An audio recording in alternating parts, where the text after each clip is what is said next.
So this Friday, the 4th of April, is the annual St. Tigernach's Day event. So St. Tigernach is the patron saint of Clones and the Bishop of Clogher, and he died in 549 AD. And we have been hosting an annual, the Clones Community Forum have been hosting an annual St. Tigernach's Day event for probably the last 10 years or more. So what is actually taking place is the service starts at 4 o'clock in St. Tigernach's Church of Ireland, which is on the Diamond here in Clones. The music is provided by the Graham Memorial Pipe Band in the form of Wilson Jebb, Alistair Jebb and Andrew Ritchie. And then the music for the night is by the Different Keys Community Choir. And the band will open with, the pipers will open with a pipe-led procession, and then Walter Pringle is our MC for the night, and he will introduce the bishop, who then will be our first speaker and give us welcome us to the Church of Ireland.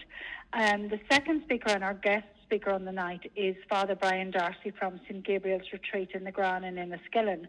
I've left the topic of choice up to him, so he will speak for about 20 minutes as our guest speaker.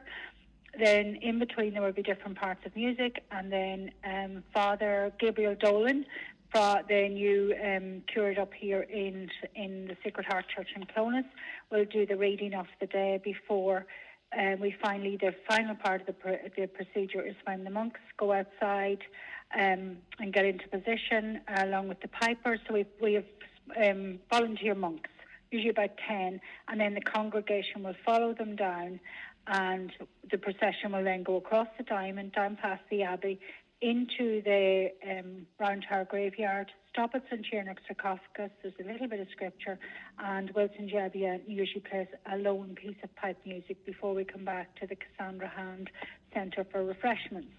But there's a lot more to the day than just that. So the church actually opens at 10 o'clock in the morning to allow from 10 until lunchtime for some school visits, and if anybody else is in town that wants to pop up and see the church, because it's usually closed to the public. So that's all in the morning part. Then during the afternoon, we are actually hosting Clogher Village Forum, who were very excited to be involved in a brand new project. So it's called Clones to Clogher Community Connections, and we're actually looking at a pilgrim route from the 1693 map that goes over Slieve Bay. So that's part of like what we hope to develop into like a St. Tigernach's Day pilgrim pathway. So they're coming up in the afternoon. There'll be a walking tour for them. They're joining us for the event.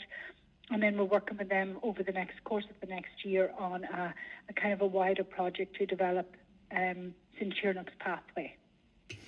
Yeah, brilliant. So there's lots for everybody there, and I suppose for Clones especially, I mean, St. Tigernach, I suppose is I think there's such a lovely association with the town with him. There is. It's fun because like you have the football pitches, the schools. There's so much that, as I say, the church farm, they're all called after St. Tigernach. And there's St. Tierney's in Rosslea as well. That's St. Tigernach. So you have a lot of the churches even around. Up in Irvinstown there's a St. Tigernach's as well. So it's very widespread.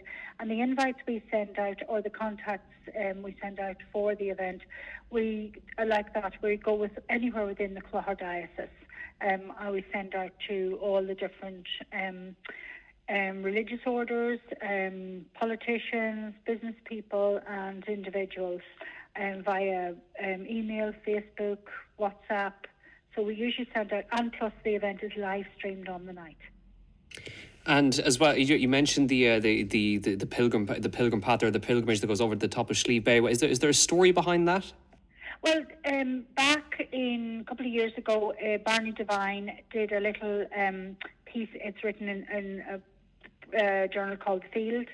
On there's certain way markers. So there's high crosses, there's brilliant stones, there's standing stones, lone bushes on this particular route, and there is a route on the 1693 map across Slieve Bay, linking Clones and Clogher. So. It's an important routeway. So what they want to do, what we're working with Clones Community Forum and Clogher Village Forum are working together on a joint project to kind of get that maybe re-established, or at least to have some GPS coordinates on where the different bits are, so that people can walk it themselves as part of kind of a much longer, bigger project. We're also involved, like Galloon has an association to St. Tigernach as well. So we're also working with Inniskillen Museum as well on kind of developing the pilgrim pathways. Lovely, yeah. And tell us a little bit about your own work. You work in the Cassandra Han Folk and Famine Centre. So what's your own role there? Right, so I'm the local history and genealogy officer. My master's is in local history, and I started here in the middle of 2017 after working for about 17 years in childcare. But this has always been my kind of genealogy, looking at people in place over time. So the Cassandra Han Centre was originally known as the Round Tower Girls and Infant School, and was built in 1859 by Cassandra Han, who was the rector's wife, the church found rector's wife, specifically for girls and infants. So very, very forward, very ahead of her time that she was encouraging. So Cassandra and her husband came here in the autumn of 1847, and they saw the destitution. And one of the things she put in place was cottage industry, which went on to become Clonus lace. And we have some lovely examples of Clonus lace here in the centre. We have a small amount, but the real museum is down at the canal stores. And so Cassandra encouraged them how to do their to develop the lace from a style that she had, a Florentine kind of Italian style lace, and with the proceeds of Clonus lace, she built this school here in 1859. She herself then passed away in 1868 from breast cancer and is buried in Clough Graveyard, which is part of Clonus Parish. And her husband, Thomas, carried on as rector until 1873. He returned to Crompton in England briefly, but as per his request, he was brought the whole way back and is buried beside his wife in Clough Graveyard. And then this building carried on as a school, a primary school. It was the technical school for a little while, was the high school.